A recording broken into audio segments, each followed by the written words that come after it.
नमस्कार, प्रणाम, हर हर महादेव। हम हैं प्रियंका देवी कुशवाहा और हमारे यूट्यूब चैनल भोजपुरिया गीत में रउआ सभे के स्वागत बड़ुए। रउआ सभे के बीच में बहुत प्यारा सा सुंदर सा देवी भजन गीत पचरा लेके हम आ गए बानी। गीत के पूरा जरूर सुनम जा, वीडियो को लाइक शेयर जरूर करब जा। अभी तक ले चैनल के सब्सक्राइब नहीं किया कैले तो चैनल के भी सब्सक्राइब जरूर कर ले जा। कमेंट बॉक्स में लिख के भेजम जा हमारे गीत कैसन लागल आ गीत के कहाँ से सुनता नहीं जा, कमेंट बॉक्स में लिख के जय माँ लिख के जरूर भेजम जा। तो चलिए रउआ सभे के हम गीत के सुनावतनी। ऊंचा रे पहाड़वा मैया डललू आसनमा हो कि कैसे आईना।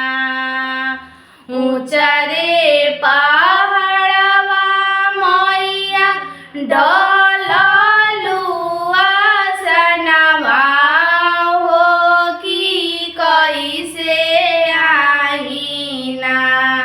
मैया मोरी करे दर्शनवा हो कि कैसे आईना। मैया मोरी करे दर्शनवा हो कि कैसे आईना।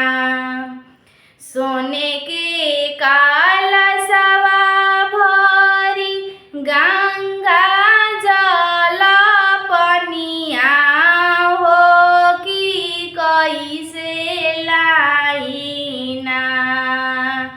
सोने के कलशवा भरी गंगा जल पनिया हो कि कैसे लाईना। बसलू चरे पहाड़वा बोला कैसे आईना। बसलू चरे पहाड़वा बोला कैसे आईना। लाल ओढ़ौलवा के हारवा बनवनी हो कि कैसे पहिराईना। लाल ओढ़ौलवा के हारवा बनवनी हो कि कैसे पहिराईना। बसलू चरे पहाड़वा बोला कैसे आईना। बसलू चरे भावनवा बोला कैसे आईना। सोने के थारियावा में हलुआ रे सोहरिया भोगवा लगाई कैसे ना। सोने के थारियावा में हलुआ रे सोहरिया भोगवा लगाई कैसे ना। बसलू चरे पहाड़वा बोला आई कैसे ना। बसलू चरे पहाड़वा बोला आई कैसे। लाल रे चुनरिया हमें जा जवा घरे से लाइनी हो पहिराई कैसे ना।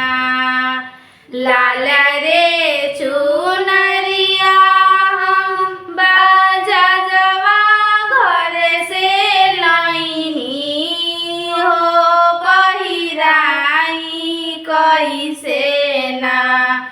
बसलू